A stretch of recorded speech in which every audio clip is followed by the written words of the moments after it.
عدد خلقه وزينة عرشه ورضا نفسه जनमाज उठाइए الحمد لله كما يحب ربنا ويرضى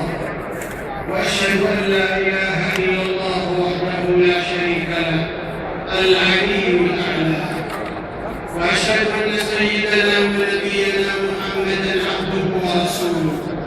النبي المصطفى والخليل المجتبى صلى الله عليه وعلى آله وصحبه ومن اكتفى أما بعد فأوصيكم ونفسي بتقوى الله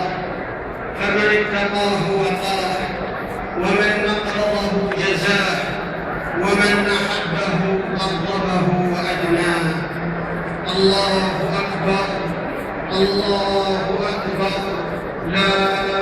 إله إلا الله والله أكبر الله أكبر ولله الحمد قال رسول الله صلى الله عليه وسلم للصائم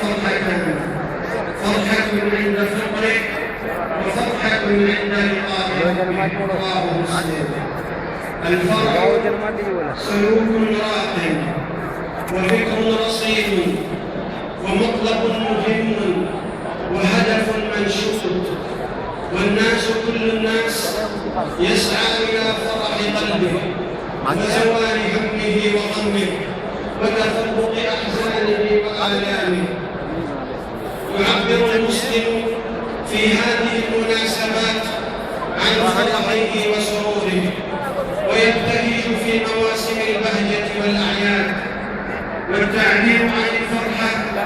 ينعش النفس ويجدد النشاط بل تقتضي هذه المواسم أن نعيش الفرحة في كل لحظاتها والبهجة بكل معانيها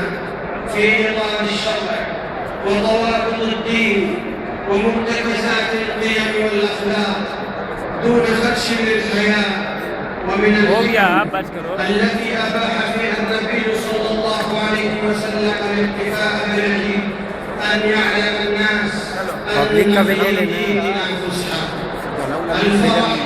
مركزه القلب وميدانه السلوك ومظهره اللباس ورسالة الشعور الحسن وأثره سعادة कितना अब आप कीजिए बाबू के साथ